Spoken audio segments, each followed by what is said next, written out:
প্রাথমিক শিক্ষক দাবি বাস্তবায়ন পরিষদের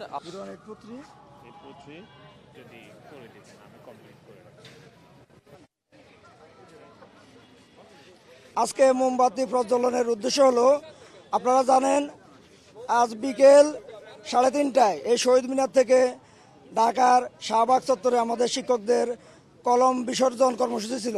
আর কলম বিসর্জনের উদ্দেশ্য ছিল আমাদের কর্মকর্তাদের উদ্দেশ্যে, কর্তৃপক্ষের উদ্দেশ্যে, যাতে আমরা মনে করি ওনাদের কাছে হয়তো কলম নেই, যে কারণে আমাদের 10ম গ্রেডের প্রজ্ঞাপন ওনারা স্বাক্ষর করতে পারছেন না।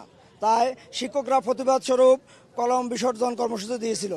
শান্তিপূর্ণ সেই কলম বিসর্জন কর্মসূচি শেষ পর্যায়ে এসে পুলিশের অতর্কিত হামলায় আমাদের 1.5 শতাধিক শিক্ষক আহত হয়েছে।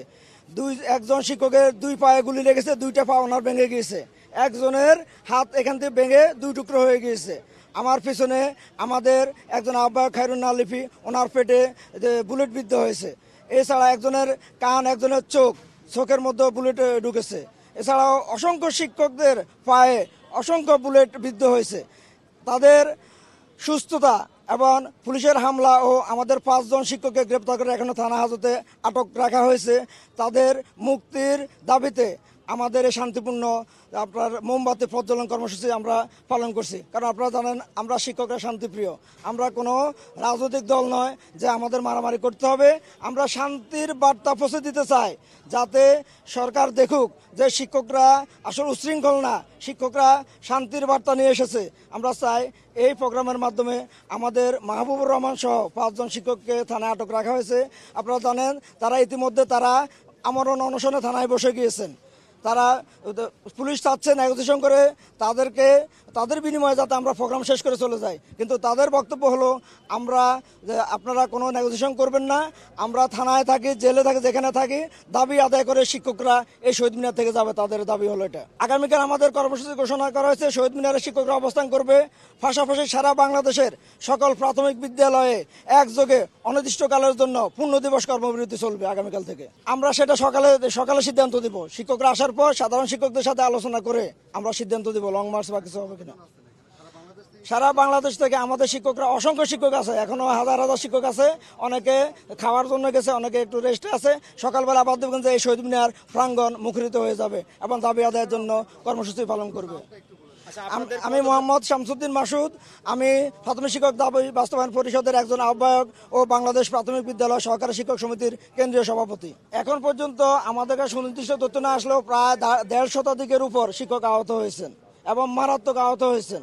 তাদের চিকিৎসা চলছে ঢাকা মেডিকেল এবং পিজি হাসপাতালে। ইতিমধ্যে আমরা ধন্যবাদ জানাই যে এনসিপির মুখ্য নেতৃত্ব হান্নান মাসুদ এবং আরও ওনাদের কয়েকজন ঢাকা মেডিকেলে গিয়ে আমাদের আহত শিক্ষকদের দেখে এসেছেন এবং আটককৃতদের বিষয়ে উনি ডিসি মাসুদ স্যারের সাথে কথা বলেছেন। উনি একটা কথাই বলেছেন, ওনারা আমার শিক্ষক, আমার চোখের সামনে ওনাদের রক্ত ঝরছে, যাতে শিক্ষকদের মিথ্যা মামলা দিয়ে গ্রেপ্তার করে থানা হাজতে পাঠানো না হয়। আমরাও চাই শিক্ষকদের প্রতি আপনারা অবিচার করবেন না। আমরা শান্তিপ্রিয় মানুষ, আমাদের শিক্ষকদের মুক্তি দিন আর আমাদের দাবি মেনে নিন। রাষ্ট্রের বড় বড় মানুষ বানায় আজ কত অসহায়ভাবে শিক্ষকদের উপরে যে বর্বরচিত সাউন্ড গ্রেনেড হামলা হলো, সেটি আমাদের জন্য, পুরো শিক্ষক জাতির জন্য অত্যন্ত লজ্জাস্কর। এবং আমি মনে করি পুলিশ তো আসলে হুকুম পালন করে মাত্র। আমি কখনোই আমার পুলিশ ভাই বোনদেরকে প্রতিপক্ষ ভাবতে পারি না, কারণ তারা আমাদের সহযোগিতা করেছিল।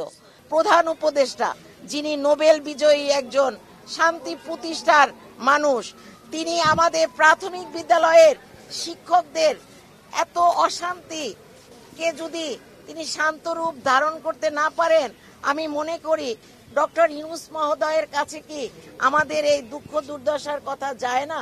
সংস্কার, সকল সংস্কার হোক, যে সংস্কার, শিক্ষা সংস্কার শুধু প্রাথমিক নয়, প্রাথমিক, মাধ্যমিক, কলেজ, ইউনিভার্সিটি।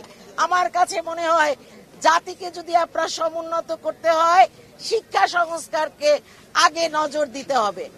তাহলে আমি বলবো এই যে প্রাথমিক বিদ্যালয়ে আমরা তো আপনাদেরকে কলম দিয়ে হাত স্পর্শ করে আজকে বড় বড় জার্নালিস্ট বানিয়েছি, আমরা বড় বড় উপদেষ্টা বানিয়েছি, মন্ত্রী বানিয়েছি, সচিব বানিয়েছি, অনেক কিছু পুলিশ কর্মকর্তা বানিয়েছি। তা আমাদের কথা হলো, আপনারা যখনই নীতি নির্ধারণী পর্যায়ে চলে যান, আপনারা কেন আপনাদের কলমের কালি ফুরিয়ে যায় আমাদের শিক্ষকদের জন্য কিছু দিতে? গুলো ভাঙার একটু চেষ্টা করছিল। এই ভাঙা মানে এমন নয় যে খুব ভেঙে ফেলেছে, এরকমের না, খুব শর্ট করেই তারা আমাদের উপরে দেখলাম যে সাউন্ড গ্রেনেড মারা শুরু করলো, রাবার বুলেট মারা শুরু করলো এবং জলকামান মারা শুরু করলো। যখন আমি দিদির পিছনে ছিলাম, অলরেডি আমার পিছন সাইডে 3টা রাবার বুলেট পড়েছে। আমার পাশে আর একটা ছেলে ছিল, সহকারী টিচার, ওর একটা বাম চোখ অলরেডি ড্যামেজ হয়ে গেছে, ওকে অলরেডি আমরা চিকিৎসার জন্য পাঠিয়েছি। আর আপনারা তো বাকিটা, যেহেতু আপনারা সাংবাদিক, আপনারা দর্পণ সমাজের, আপনারা নিজেরাই স্বচক্ষে দেখলেন। তবে আমার সবচেয়ে কষ্ট লেগেছে আমাদের যে মাসুদ স্যার যে কথাটা বলেছেন, যে আমরা ওনাকে বলেছি যে আগামীকালকে আমরা স্ব বিদ্যালয়ে চলে যাব, এই ধরনের কোনো কথাই তার সাথে হয়নি। তার সাথে আমাদের কথা হয়েছিল যে আমরা শহীদ মিনারে চলে যাব, সেখানে গিয়ে আমরা আলোচনা করব, আলোচনা করার পরে শান্তিপূর্ণভাবে আমরা আমাদের দাবি আদায়ের জন্য অবস্থান করব। কিন্তু তার গায়ে হাত তোলা বা পুলিশের গায়ে লাঠিচার্জ বা পুলিশ যা আহত হওয়ার মতো কোনো ঘটনা আমাদের শিক্ষকদের মাধ্যমে হয়নি। আমি একদম সামনের সারিতেই ছিলাম।